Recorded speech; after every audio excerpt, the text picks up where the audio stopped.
Vanessa saiu. Vai esperar só mais um pouquinho. Mais uns 2 minutos aí para ver se entra mais alguém.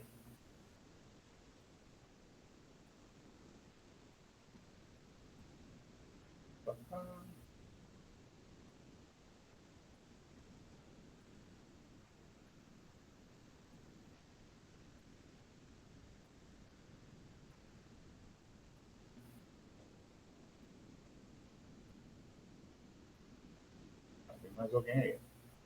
Vanderleia. Boa noite, Vanderleia. Oi, boa noite.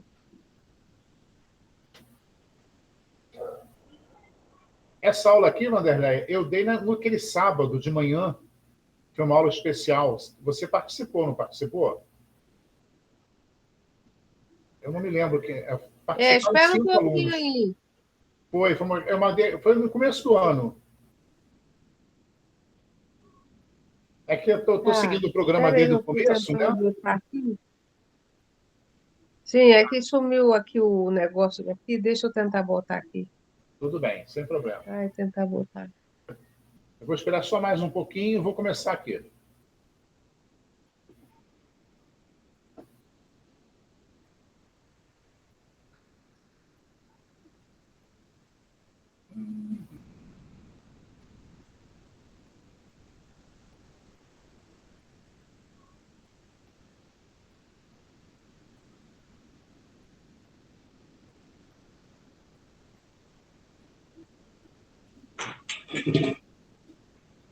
Pronto, tranquilo. Bem, vou começar então, tá? Porque senão a gente não começa hoje. Vou fechar aqui. Se alguém cutucar, eu vou ouvir. Então, hoje vamos ter essa aula sobre a formação do capitalismo monopolista e a expansão imperialista. Tá? Eu vou abrir aqui no... Então, aqui, essa charge que está aí, ela é uma charge produzida no século XIX sob a chamada partilha da China. Vocês podem ver que o dragão chinês está caído ao chão, né? Abatido. Na China, o dragão ele parece mais uma serpente, tá?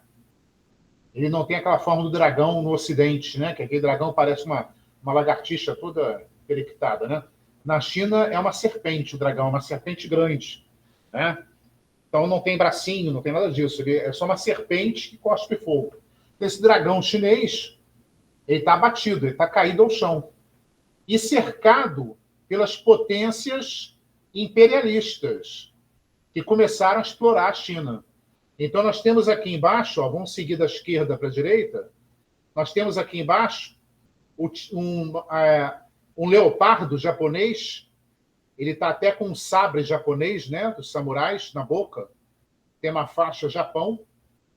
Urso representa a Rússia, o Império Russo. Aqui atrás, a águia americana, observando a distância. Os Estados Unidos não ocuparam nenhum território da China, mas eles participaram da exploração da China, empresas americanas participaram, né? Os outros ocuparam territórios. Aí temos aqui essa águia, né? Essa águia que representa a Alemanha, o Império Alemão. Aqui embaixo o galo francês. A França ocupou a região da Indochina, né? Que era o sul da China, Vietnã, Laos e Camboja. Aí temos aqui esse leão com o uniforme do exército inglês. Né? O casaco vermelho, o capacete, o fuzil. Né? É o leão. A Inglaterra se representava muito como um leão. Né? Então, aqui é o leão inglês. Aqui temos uma águia que tem 2 cabeças. É o Império Austro-Húngaro. Áustria-Hungria. Né? Esse império foi formado a partir de 1860, por aí, né? Quando a Hungria ganhou uma certa autonomia dentro do Império Austríaco. Aí ficou o Império Austro-Húngaro. Aí é uma águia de 2 cabeças. E aqui temos também o lobo, é um lobo dos Alpes, né? Italiano, tem uma faca típica dos soldados dos Alpes italianos, esse boné aqui, tá? E essa faca típica desses soldados. Então, são as potências que exploraram a China. É claro que algumas exploraram muito mais, né?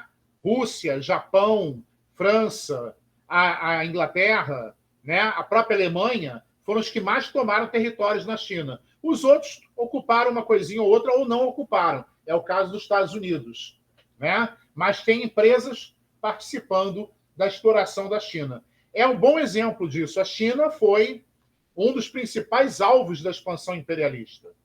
Agora, para chegar à expansão imperialista, nós vamos ver que a Europa e os Estados Unidos, por tabela, passaram por várias mudanças, várias transformações. É o que a gente vai ver aqui. A segunda revolução industrial e a formação do capitalismo monopolista, né? Bem, primeiro colocar uma questão aqui. A primeira revolução industrial é a Revolução Industrial propriamente dita. Ela começa na Inglaterra por volta de 1760, 1770, século XVIII. E até o início do século XIX, ela fica praticamente só na Inglaterra. Quando Napoleão assume o poder na França, ele vai criar condições para que a burguesia francesa também desenvolva a Revolução Industrial. E a partir da França, outras regiões da Europa também vão desenvolver. É o caso da Bélgica, da Holanda, áreas da Alemanha, norte da Itália, também vão entrar nesse processo da Revolução Industrial. Então, essa primeira fase da Revolução Industrial, ela que inicia na Inglaterra, né? Ela vai de 1760 até 1830. Tá? A partir de 1830, essa Revolução Industrial já está consolidada. Chegou até os Estados Unidos também. Tá? E a partir daí começa a se desenvolver um processo, tá? Que vai atingir outras regiões, mas também vai principalmente promover grandes mudanças no processo industrial. Esse processo está muito assimilado com a máquina a vapor. Aí vamos só voltar um pouquinho. A primeira Revolução Industrial se desenvolve na Inglaterra, né? O grande motor de propulsão é a máquina a vapor. Essa máquina a vapor, ela aquece, né, a água e, a partir desse aquecimento, gera o vapor que movimenta as máquinas. Esse vapor é passado por tubos para as máquinas e as máquinas vão sendo movimentadas. Tá? Então, nessa primeira Revolução Industrial, o carvão, a madeira, ou seja, matérias-primas para queima, né, para o aquecimento da água, e também está perto dos rios, daí os moinhos pegarem a água dos rios, jogarem caldeiras que são aquecidas, gerando vapor que vai alimentar as máquinas. Então, as primeiras fábricas, elas são colocadas sempre ao lado dos rios, utilizando essa água dos rios, né? E através desse procedimento da máquina a vapor. Só que, com o tempo, essa máquina a vapor ela vai se aperfeiçoando, ela vai diminuindo de tamanho, não é mais uma grande caldeira, uma caldeira menor, né? Ela vai gerando mais energia, e a partir já de 1820, por aí, até 1930, já surge um modelo de locomotiva. Ou seja, uma espécie de uma carroça com uma caldeira, né, com chaminé, e que se locomove automaticamente, sem precisar ser puxada ou empurrada. Né? Então já temos aí o primeiro modelo de locomotiva. E a partir de 1830 já se desenvolvem as locomotivas propriamente ditas. E aí vai ter a expansão da malha ferroviária. Esse desenvolvimento da caldeira, esse desenvolvimento dessa máquina a vapor, ele é fundamental para o resto que se segue aí. Tá? Porque a partir daí, com o desenvolvimento das ferrovias, da malha ferroviária, das locomotivas, de máquinas a vapor mais aperfeiçoadas, né? E mais à frente, utilizando, inclusive, outras matérias-primas, principalmente óleo, né? Derivados do petróleo, querosene, né? E outros, essa máquina vai produzir mais energia e vai gerar mais, né, propulsão. Nesse caso, a partir de 1840, 1850, surge o chamado motor a combustão. Aquele motor que é movido a óleo, ele queima o óleo e o óleo gera, né, esse fator de movimento. Não é mais necessária água, não é mais necessário carvão, não é mais necessário, né, a madeira em grandes quantidades. Algumas ferrovias vão manter, né, a locomotiva vai manter esse processo, né, da máquina a vapor. Mas esse modelo que surge, ele vai ser mais aplicado à indústria, porque ele vai ser mais rápido, né, ele vai produzir muito mais rapidamente, ele não vai consumir tanta matéria-prima assim, ele vai consumir pouca quantidade de óleo, gerando muito mais energia e gerando muito mais produção. Aí nós vamos ter o processo chamado Segunda Revolução Industrial. Tá? Esse grande desenvolvimento da ciência, das técnicas de produção. Aparecem agora os grandes complexos industriais. Olha só, não falamos mais de fábrica. É claro que as fábricas continuam, mas agora são os grandes complexos industriais. Né? Se desenvolvem grandes caldeiras, que depois vão dar origem a usinas, né? E daí vai se desenvolver a indústria química, siderúrgica, vai facilitar a construção naval, placas de aço, né? Então nós temos aí essa questão, né, que é esse grande, a partir de 1850, particularmente, essa segunda revolução industrial, tá? Ora, essa segunda revolução industrial, ela se expande mais rapidamente que a primeira, tá? A primeira demorou, ficou muito tempo só na Inglaterra. Aí vai levar 40 anos para chegar na França. Aí depois ela se desenvolve mais rápido. Já essa segunda, ela é quase que imediata. Na Inglaterra aparece um modelo de uma locomotiva, logo já está na França, na Bélgica, na Holanda, e vai assim. Né? Então isso aí é importante para a gente ver. Essa expansão rápida já mostra que essa base tecnológica que se desenvolveu com a primeira revolução industrial já está bem assentada, bem desenvolvida. Né? E daí se expande rapidamente. Ora, junto com esse processo de desenvolvimento das técnicas, né, e desse surgimento de grandes complexos industriais, a mão de obra vai se tornando cada vez mais qualificada. Tá? Surge um operariado técnico, que é praticamente uma classe média. Tá? Uma classe média baixa, mas é uma classe média. Esse operariado técnico, ele é qualificado. Sabem ler e escrever, fazem cursos para trabalhar com essas máquinas, dirigem essas máquinas, operam essas máquinas, dominam esse processo e, por isso, ganham mais que o operariado braçal. Tá? Então, esse surgimento do operariado técnico vai gerar uma nova divisão do trabalho. Por quê? As potências industriais tendem a investir, né, a burguesia dessas potências, a investir nessas grandes indústrias, nesses grandes conglomerados. E as pequenas fábricas, as fábricas que produzem tecidos, alimentos, móveis, sapatos, etc. e tal, utensílios domésticos, né? Vassoura, bacia, panela. Essas pequenas fábricas começam a ser exportadas. Ou seja, é mais negócio para o grande empresário inglês ele investir numa indústria que vai gerar máquina, que vai gerar ferramenta, que vai gerar a matéria-prima beneficiada. E aquelas fábricas de base de produtos, mercadorias, joga para outras regiões onde há matéria-prima abundante, mão de obra abundante, porque não precisa de mão de obra qualificada. Tá? Então, por exemplo, países da América Latina, da África, da Ásia, vão receber essas fábricas. O Brasil é um bom exemplo disso. Tá? A partir de 1870, 1880, começam a vir essas fábricas para o Brasil.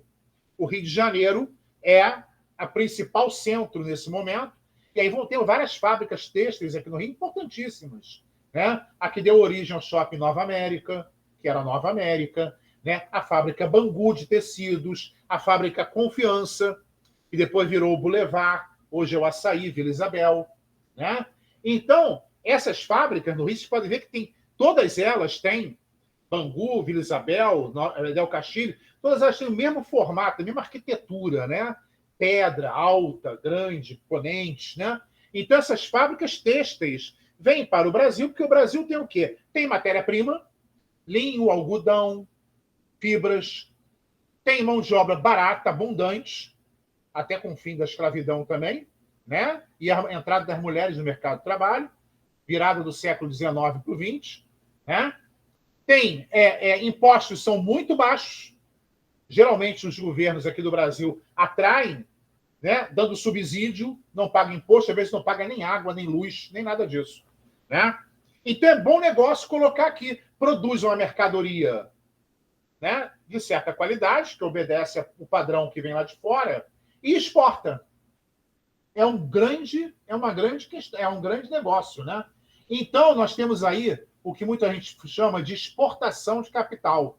Você pegar as fábricas que não são mais interessantes investir no seu país, na França, na Bélgica, na Inglaterra, etc. e tal, manda para fora. Manda para fora. Aquelas mais simples, né? Manda para fora. E aí, nessas regiões da América Latina, da África, da Ásia, né? Elas vão produzir e vão exportar depois para outras áreas, né? Geralmente mantendo esse comércio no chamado terceiro mundo, né? Então, isso aí é importante a gente entender, tá? A gente vê isso aí. Há, então, grandes complexos industriais, o aparecimento de uma mão de obra qualificada, um operariado técnico, uma classe média, tá? Uma nova divisão internacional do trabalho. Ora, para fazer frente a tudo isso, as empresas vão buscar novas formas de se organizar, vão buscar novas formas de se associar, se juntar, né? E essas formas nós chamamos, né, de concentração empresarial. Essa concentração empresarial, quando duas ou mais empresas se unem, tá? Ela vai gerar o que chamamos capitalismo monopolista, porque essas empresas que se unem acabam formando uma grande empresa. E, a partir daí, ela monopoliza o mercado. Ela domina o mercado. Tá? E esse é um dos objetivos mesmo. O objetivo inicial é diminuir custos, organizar a produção, né? Racionalizar, aumentar a faixa de lucro. E o objetivo secundário é dominar o mercado, eliminando a concorrência.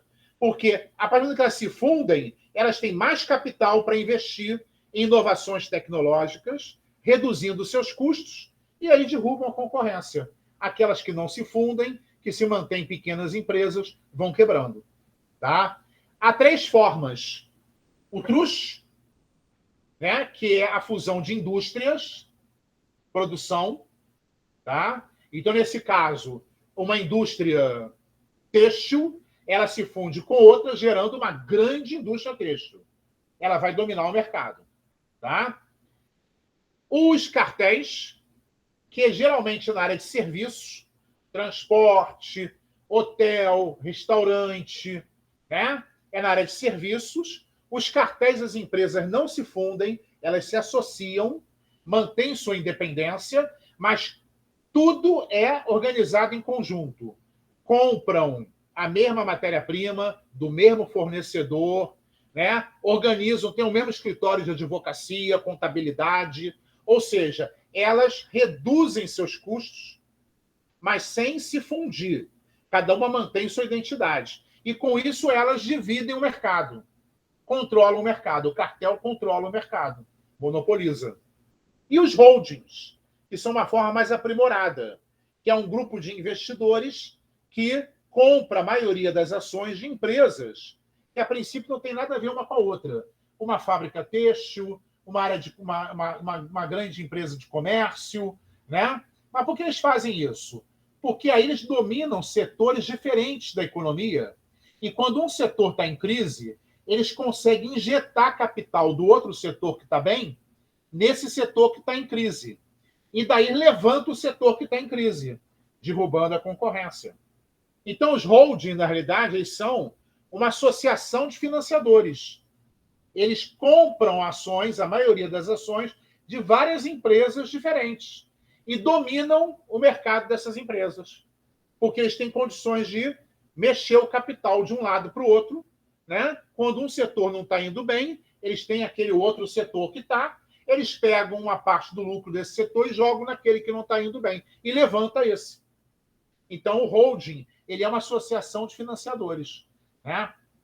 Ora, a maior questão também, que é importante a gente colocar, é que com a segunda revolução industrial, o chamado capitalismo liberal, que caracterizou, né, a economia desde meados do século XVIII até meados do século XIX, ele vai ceder espaço para modelos híbridos, onde a presença do Estado é necessária, é desejada, é exigida pela burguesia. Tá? Então, nós vamos ter uma maior presença do Estado na economia.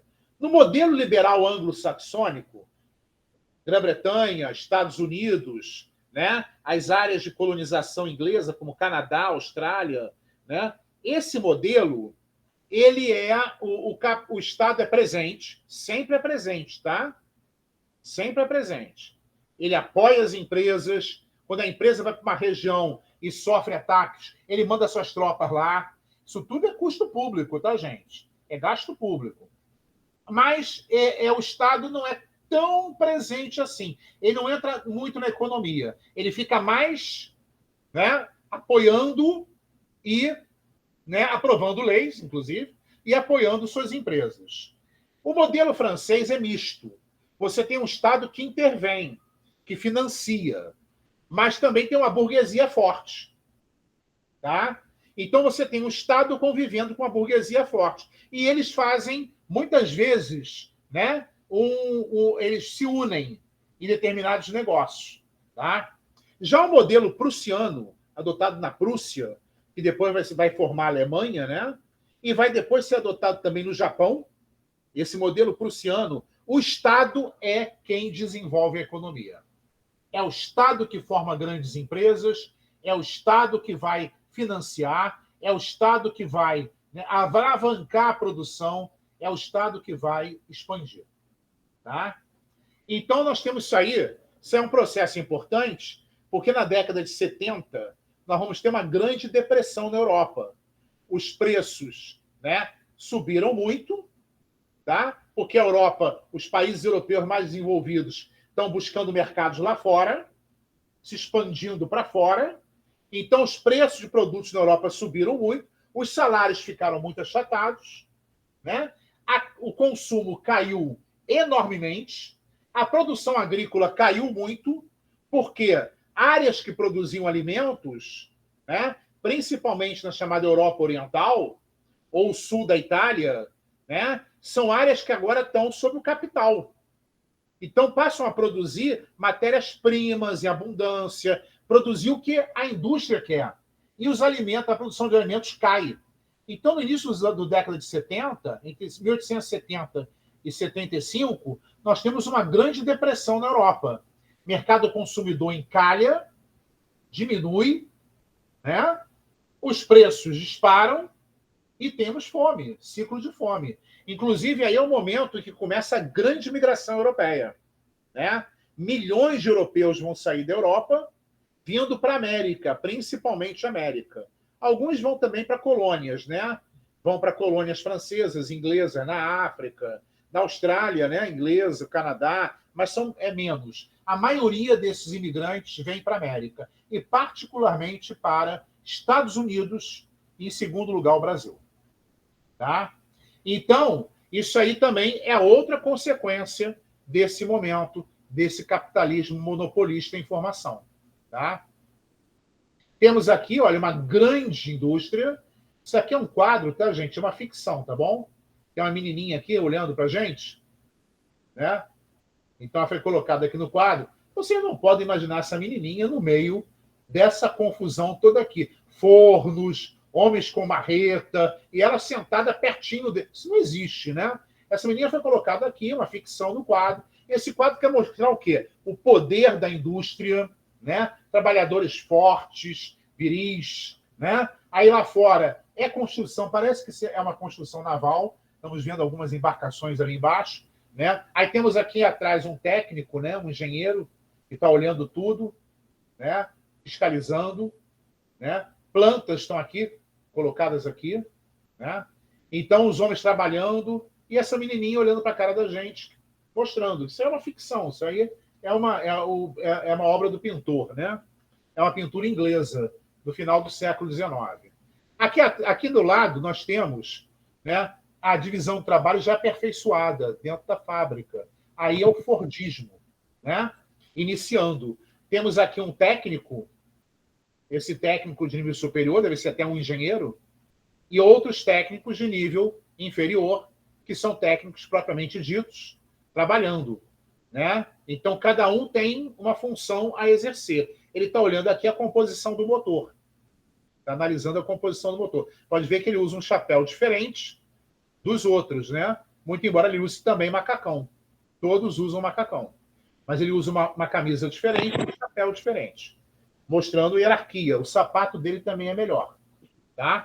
Então, isso é uma hierarquia. Ele é um engenheiro, os outros são técnicos. Aí temos uma divisão do trabalho, o Fordismo, né?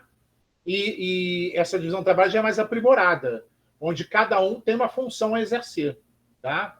Aqui embaixo, mostrando que, mesmo com toda inovação tecnológica, a exploração da mão de obra infantil persiste. Aqui são meninos carvoeiros, do país de Gales, né? Na Grã-Bretanha.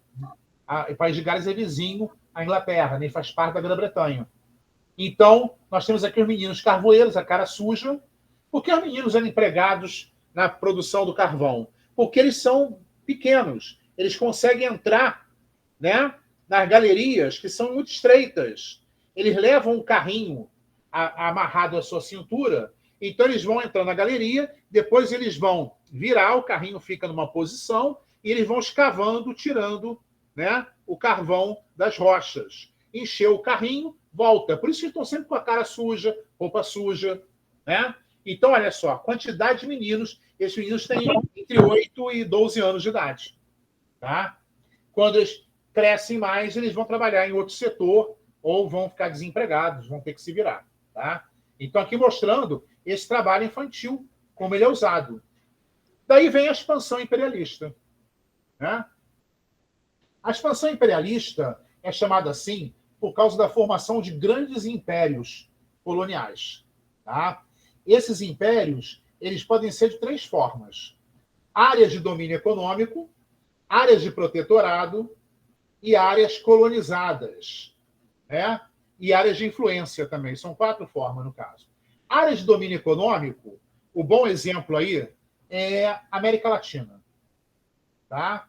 América Latina, em geral, são países já independentes há muito tempo. Tá? E, nesse caso, você não tem uma colonização. Claro que não, né? Esses países já têm governo, já tem tudo, né? O que acontece é um domínio econômico sobre esses países. A potência imperialista, Estados Unidos, ou Inglaterra, ou França, exerce um domínio econômico sobre esse país. Tá? Áreas de protetorado é uma denominação aplicada principalmente às áreas do Oriente Médio, norte da África, que pertenciam ao Império Turco-Otomano. Tá? Esse império foi esfacelado no final do século XIX e várias regiões dele adquiriram uma certa independência, entre aspas, na realidade passaram a ser protetorados. O país que incentivou essa independência, Inglaterra, ou França, ou Itália, eles acabam dominando, protegendo esse novo país. Tá? Então, Egito, protetorado francês. Líbano, Síria, Egito, protetorado inglês.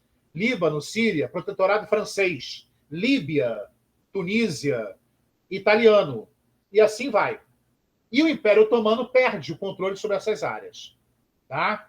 Então, na realidade, o protetorado ele é uma área que o país se torna independente, se separa do Império Otomano, mas não tem independência. O país que protege é quem manda realmente. Né? Aí temos as áreas colonizadas, são colônias mesmo, muito comum, né? Muito comuns na África abaixo do Saara, África subsaariana, a região que tem aí, né, Níger, Nigéria, Chad, República Centro-Africana, Uganda, Quênia, Tanzânia, Congo, né? Quase toda a África, particularmente, do Saara para baixo. Aí se formam colônias. Vamos falar sobre a África já já, a gente vai ver como a África foi ocupada. Aí a colônia não tem autonomia nenhuma. A colônia, o governo é da metrópole, é do país que domina, as leis são do país que domina, e tudo bem. E, por último, as áreas de influência. Isso se aplica à China. O Império Chinês não perdeu sua área, ao contrário do Império Otomano, que perde, né? O Império Chinês não perde, mas o país que domina essa região, ele pode fazer o que quiser com ela. Tá? Então, um bom exemplo é Xangai, a maior cidade chinesa, um grande porto, né? Uma grande área comercial. Xangai era dividido, tinha bairros. Bairro inglês, bairro francês, bairro russo, bairro americano, bairro alemão, né? Bairro japonês. Xangai tinha bairros. Nesses bairros, os chineses não podiam entrar. Não podiam entrar. Havia áreas, regiões, a Rússia ocupou a Manchúria, a parte da Manchúria, o Japão também, outras regiões, a Inglaterra também ocupou. Nessas áreas, os chineses são praticamente escravizados, têm que trabalhar para as empresas estrangeiras. Não tem direito algum. Ali, a lei é estrangeiro. Mas continua dentro do Império Chinês. Se tiver uma revolta ali, quem reprime é o Império Chinês. É ele que manda as tropas para lá. Né? Vamos ter revoltas, muitas revoltas na China, e essas tropas do Império Chinês são derrotadas. Os estrangeiros têm que intervir em seguida. Fazem um banho de sangue. Né? A revolta dos Boxers, a revolta dos Taiping, foi um bom exemplo disso. A China é um caldeirão. Né? Um caldeirão. Até a Revolução, que tomou o poder em 49, né? Ela é um caldeirão de guerra civil, de revoltas, etc. E tal, né? Então, a área de influência se aplica ao Império Chinês. Tá? Essa expansão imperialista ela visa muito mais a obtenção de matéria-prima, mas também de mercados. Mercados também. Para seus produtos ou para que eles produzem ali. Eles produzem, por exemplo, têxtil no Brasil e exportam para a África, exportam para outros lugares da Ásia. Né? Então, isso aí é importante também ter essa visão. O principal é a matéria-prima. E também áreas para investir. Eles investem. Aí a gente pensa assim, bem, então investimento é uma coisa boa, né? Eles vão construir estradas de ferro, eles vão melhorar os portos. Né? Olha, é bom para quem? Por que estão construindo estradas de ferro? Para transportar a população? Para dar, né, conforto à população? Para ela se deslocar melhor? Claro que não, gente. Ele está construindo estrada de ferro para levar a matéria-prima que é produzida no interior daquela região para o porto, o mais rápido possível. E ele investe no porto para o porto ser eficaz, eficiente, jogar a mercadoria mais rapidamente para fora. É por isso. Isso acontece na América Latina, isso acontece na África, isso acontece na Ásia. A Índia, por exemplo, vai ter uma imensa malha ferroviária. Agora, essa malha ferroviária liga o quê? O interior da Índia com as áreas litorâneas, porto. O interior que produz algodão, linho, cânhamo, produtos, ele manda minérios, ele manda para o porto. E do porto sai fora. Ou vai para a Europa, ou vai para outros países, etc. e tal. Então é por isso que eles investem. Então, agora tem um detalhe. Quando o país é independente, caso do Brasil, Argentina, México, Colômbia, eles recebem esse investimento com festa. Inaugura a estrada de ferro. Aí depois que a gente vai ver que as estradas de ferro não atendem a população. Atendem essas empresas que são de capital estrangeiro. E para construir a estrada de ferro, tem que pegar empréstimos em banco inglês, ou francês, ou americano. Tem que comprar. Nós não produzimos, não tínhamos siderúrgica, não produzimos trilhos, máquinas, locomotivas, vagões. Tudo isso vem de fora. A gente compra tudo de fora. Tá? Então, essa que é a questão principal.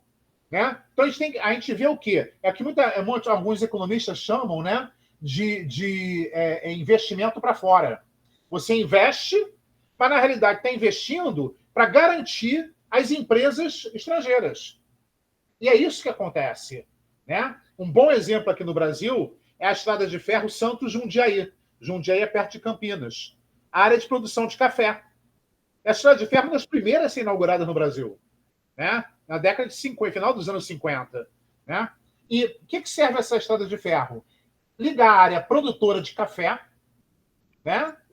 O Médio Paraíba, o Paraíba do Sul em São Paulo, tá? O Vale do Paraíba em São Paulo, com o Porto de Santos. Rapidamente. Aí você tem aí 20 vagões, um é locomotiva, 19 são vagões. Um vagão é vagão de passageiro, tem banco. Os outros 18 são vagão de carga. E aí a gente vê o absurdo que é. Quando começarem a chegar os imigrantes, que vão descer no Porto de Santos, para trabalhar no café no interior de São Paulo, eles são levados no vagão de carga. Não tem vagão de passageiro para eles. Quem vai no vagão de passageiro é a família dos fazendeiros, é o engenheiro, é o cara que está cuidando lá da administração da fazenda. Esses que vão no vagão de passageiros, que é um só. Tá? O pessoal que chega, os imigrantes, italianos e outros, vão pegar o vagão de carga. Já chegam fedendo da viagem, vão feder agora a café também. O café foi despejado no Porto de Santos e eles voltam pegando o vagão do café. Né? Então, tá aí. E durante muito tempo foi assim. Para termos vagão para transportar passageiro, só no século XX. Tá? Então, isso aí é importante a gente entender. Essa malha ferroviária que foi construída no Brasil, ela atendia o interesse das áreas exportadoras. Café, açúcar no Nordeste, algodão no Maranhão, borracha na Amazônia. Né? Então, essas áreas atendiam carne no Rio Grande do Sul, atendia essas produções. Tá? Bem, então nós temos aqui essa questão também importante, né? A questão da ideologia. Né? A expansão imperialista ela é apresentada como algo positivo. Vão levar ao progresso, vão tirar aquele povo do atraso, né? Vão acabar com a escravidão. Esse foi um discurso muito empregado na África. Na África tem escravidão, mas vão acabar com a escravidão. Vão acabar com a escravidão e o africano vai trabalhar com um prato de comida. Quando receber o prato de comida. Né? E se não trabalhar direitinho, vai sofrer castigo físico. No Congo belga, eles chegavam a amputar as mãos dos trabalhadores. Né? Então a gente vai ver isso, esse absurdo. Mas é um discurso ideológico. O europeu e o norte-americano também, em relação à América Latina, particularmente, né, eles se apresentam como portadores de uma civilização. Eles vão levar o progresso para aquela região, vão levar a ciência, a educação, o fim da escravidão, né, o desenvolvimento técnico, tudo basófia, tudo mentira. Né? Como já expliquei aqui, eles investem no que é necessário para eles. Tá? E mantêm aquela região como produtora do que eles querem. É isso. Tá? Mas isso é apresentado. E aí nós temos uma grande produção literária, né, visual, da imprensa, notícias, realçando essa campanha. É o que muitos vão chamar depois de darwinismo social. Por que darwinismo social? É uma grande injustiça com Darwin. Tá? Charles Darwin foi um grande cientista. Né? Ele era um pastor, né, metodista, da Igreja Metodista, mas ele era cientista. E ele desenvolveu a teoria da evolução das espécies em cima de estudos, de pesquisa. Ele jamais falou que a espécie mais forte sobrevive. Ele jamais disse isso. O que ele coloca na origem das espécies é que a espécie com mais capacidade de se adaptar às mudanças do ambiente é a que sobrevive. Olha que é diferente, né? É bem diferente. Se a gente pensar no nosso caso, no caso, nós mamíferos, é um bom exemplo disso. Os dinossauros foram extintos, eles não tinham como se adaptar àquele ambiente, né? Em caos que foi gerado na Terra, e deram origem aos primeiros mamíferos. Né? Nós viemos dos ratinhos, né? Os ratinhos surgiram ali. Tá? Então nós temos essa questão. Então, o ratinho é mais forte que o dinossauro? Claro que não. Né? Mas ele é mais apto a se adaptar a mudanças que foram trazidas. E por isso que ele sobreviveu. Né? Como as aves que derivam de dinossauros, as aves menores. né? E você pode ver, a estrutura de um pterodáctilo é a mesma de uma qualquer ave. Então, o pterodáctilo vai desaparecer, que era um bicho imenso, né? Não tem como ele sobreviver. Agora, as aves vão sobreviver, vão se derivar a partir daí. Então, o que o Darwin estudou, ele estudou paleontografia, ele estudou, né? Tudo isso, ele chegou a essa conclusão.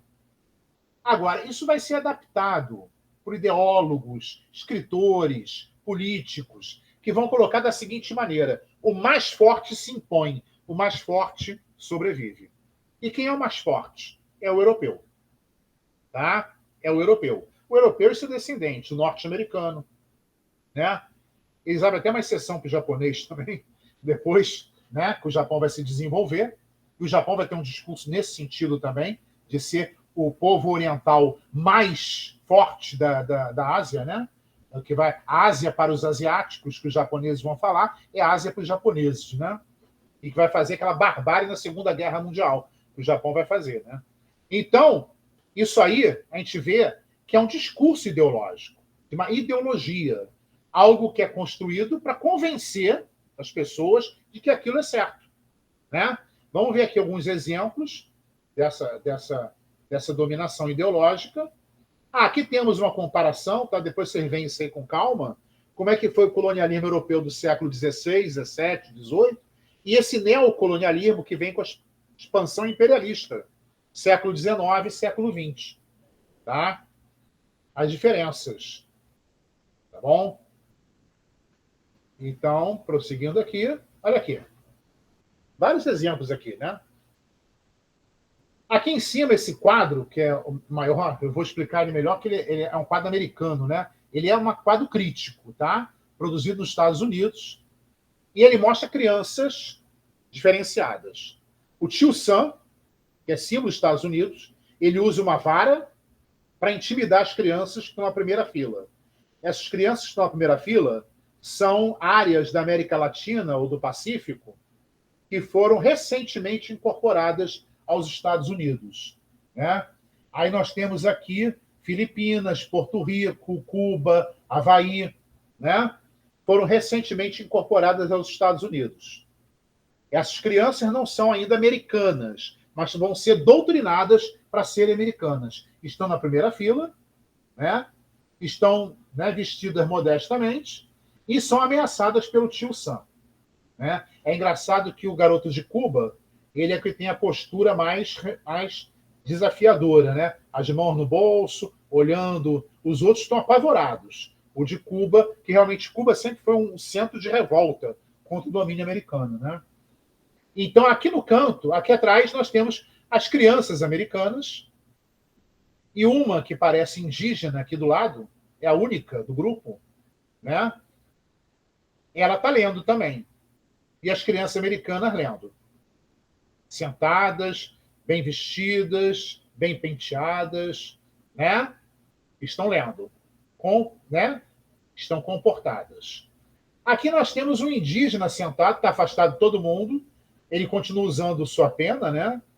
A roupa mal cabe nele, né? Ele foi colocado lá no canto afastado e ele está lendo de cabeça para baixo o livro. Né? O título está aqui embaixo. Ele está lendo de cabeça para baixo o livro. Vocês não estão lendo. Ele está só fingindo. Está jogado lá no canto, esquecido. Do lado de fora temos um chinesinho. Os americanos receberam dezenas de milhares de chineses na segunda metade do século XIX, a partir de 1870, por aí, para a construção das estradas de ferro, né? Na região da Califórnia, do Oregon. Né? Os chineses era mercadoria.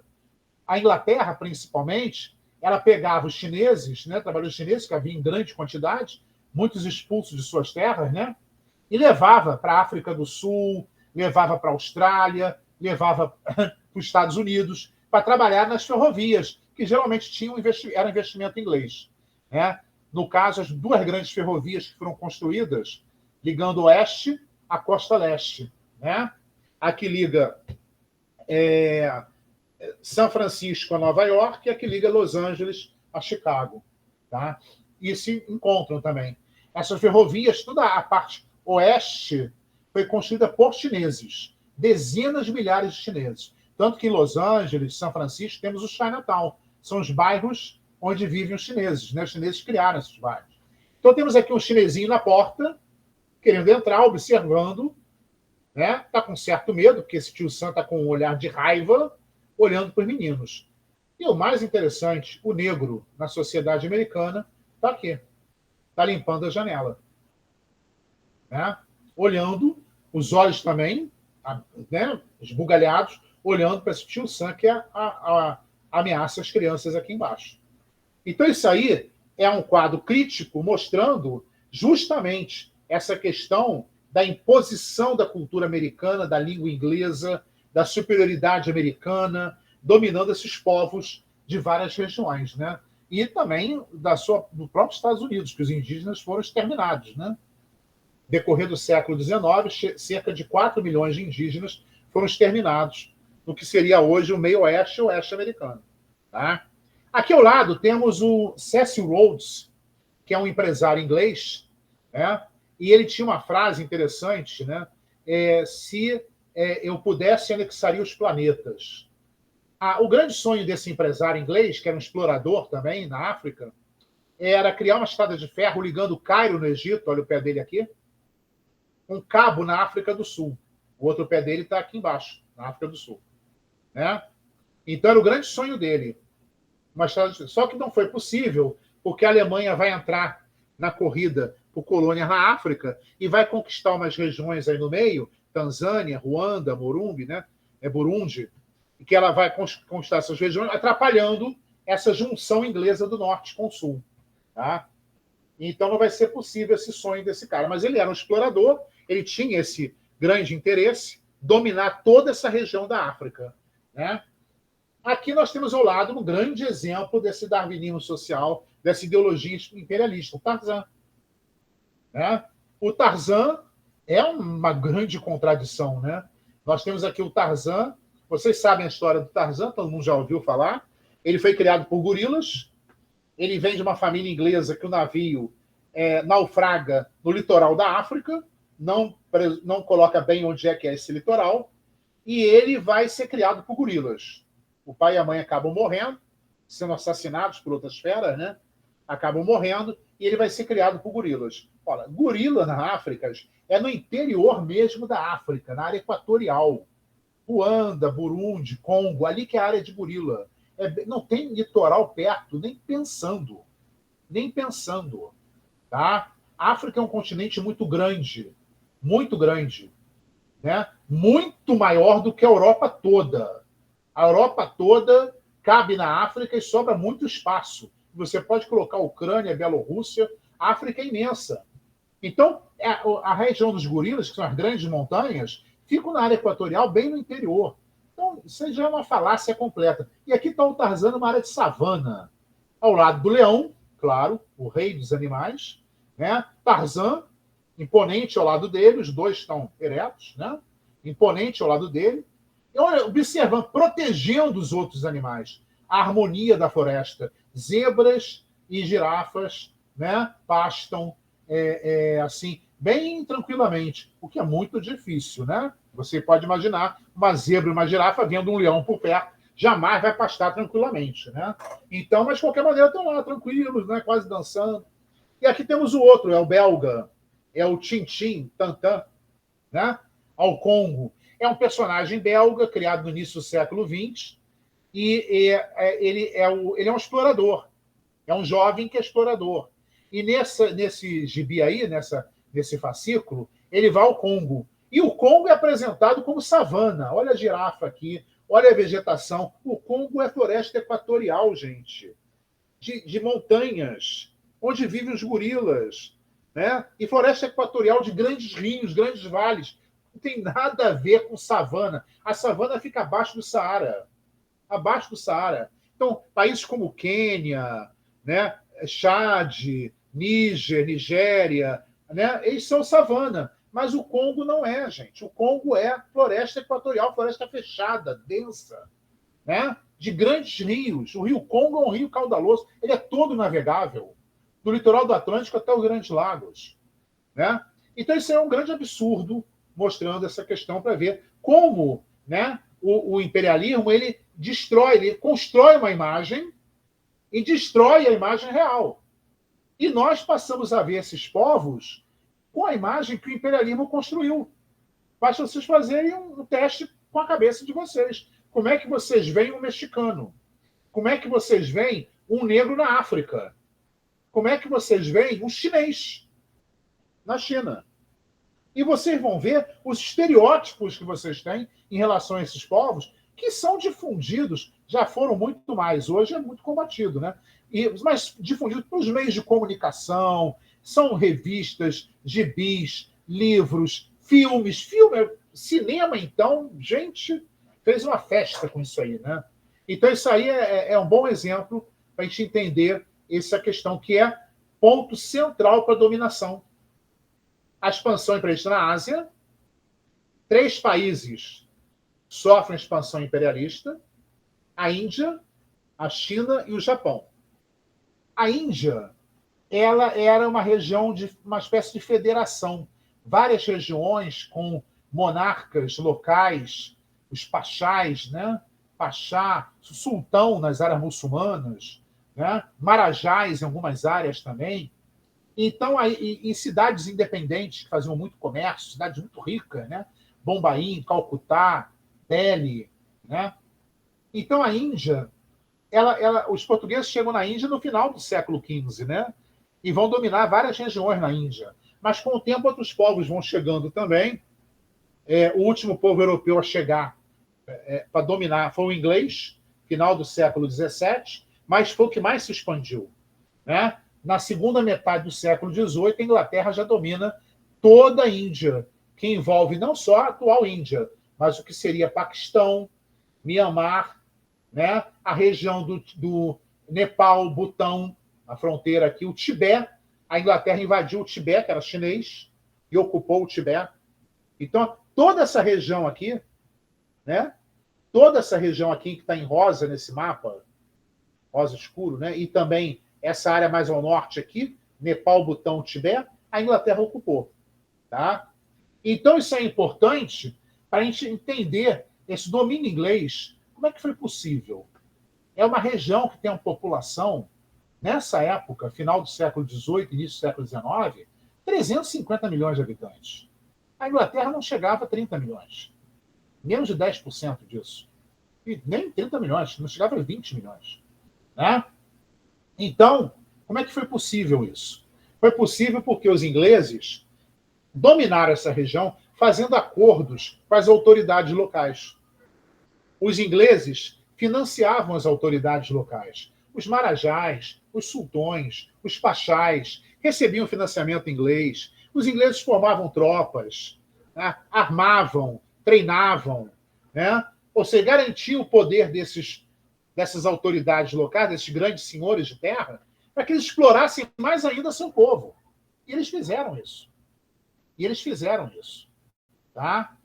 Até que, em meados do século XIX, estourou uma revolta grande. Nessas tropas que os ingleses armaram, né? Vai estourar uma revolta grande, e essa revolta vai fazer com que os ingleses são derrotados no primeiro momento, eles tenham que rever como eles vão reocupar a Índia. Então, eles mandam tropas para lá, armadas, fragatas, né, tropas negras, muita gente armado, né? Fazem alianças com outros, como o caso do Nepal, do Butão, para pegar tropas nessas áreas e invadir a Índia, né? E vão fazer isso. Né? Até hoje, dentro do exército inglês, você tem uma tropa de elite, que é do Nepal, são nepaleses. Até hoje eles lutam no exército inglês. Né? E dentro da Índia mesmo, eles conseguem jogar uns contra os outros. Né? Aí conseguem dominar, transforma a Índia num reino associado ao Império Britânico. Ela vira uma província do Império Britânico e passa a ser governada por um vice-rei, nomeada pelo parlamento inglês. E assim vai até a independência da Índia em 1947. Tá? A Inglaterra, o parlamento inglês nomeava o vice-rei, ele governava durante 5, 6 anos, voltava para a Inglaterra, ganhava muito bem, vivia no maior luxo e conforto, né? E os ingleses tinham lá suas tropas, tudo direitinho, e também tropas auxiliares, né? Comandadas por ingleses, mais tropas auxiliares formadas por indianos, nepaleses, bhutaneses, o pessoal de Mianmar, etc. e tal, né? Então, isso aí é importante para a gente entender como é que se dá essa dominação, né?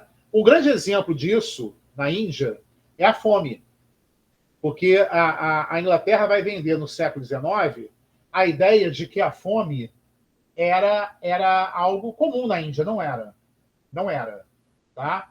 Até o início do século, até o final do século XVIII, a Índia era autossuficiente em alimentos. Mas com a entrada dos ingleses, querendo principalmente algodão, mas outros produtos também, linho, cânhamo, né? Que a Índia também produzia, muitas áreas vão deixar de produzir alimentos para produzir o que os ingleses querem, sob ordem dos seus governantes locais. E aí vai gerar fome. Não tem comida para todo mundo, população muito grande, 90% da população da Índia vive no campo, depende da produção agrícola, essa produção de alimentos vai cair estupidamente e as pessoas vão começar a ter fome. Os ciclos de fome se repetem. Essa foto que vocês estão vendo aqui do lado é da década de 1850 e mostrando as pessoas morrendo de fome. Tá? Todos estão famélicos aqui, completamente cadavéricos. Alguns não conseguem nem mais se levantar. Estão morrendo de fome, literalmente. Tá? Aqui nós temos duas fotos. Uma foto, né, e uma gravura. Né? É a revolta dos cipaios, com C. Os cipaios era essa guarda formada por indianos que se revoltou contra o domínio inglês. Então, os ingleses mandaram tropas para a Índia, recrutaram tropas em outras regiões e massacraram os cipaios. Aqui temos lideranças cipaios que são amarrados à boca do canhão e vão ser executados com tiro de canhão. Os corpos vão ser despedaçados. Tá? E aqui embaixo temos guardas cipaios sendo fuzilados pelo exército inglês e seus aliados. Tá? Dezenas de milhares foram mortos nessa revolta. Aqui ao lado temos o vice-rei inglês, no final do século XIX, né, no seu conforto do seu palácio. Então temos um indiano abanando ele, o outro fazendo seus pés, né, trabalhando seus pés, e ele sentado confortavelmente, né, ali, ele bebendo sua bebida, ele está ali lendo seu jornal, né, e está confortavelmente sentado ali, sendo tratado pelos seus criados muçulmanos, seus criados indianos. Tá? Então está aqui as imagens da Índia. Aí vem a China. A China, já falei com ela, né? Já falei sobre ela vai ter uma divisão, mas a gente não vai entrar hoje não, que já estamos lá, 9 horas, 9 e 8. Vocês vão passar para Vanessa. Tá? Na próxima aula eu pego da China e sigo em frente. Ainda tem Estados Unidos, América Latina, tá? A gente viu bem aí. Ainda faltam 7 slides, tá bom, gente?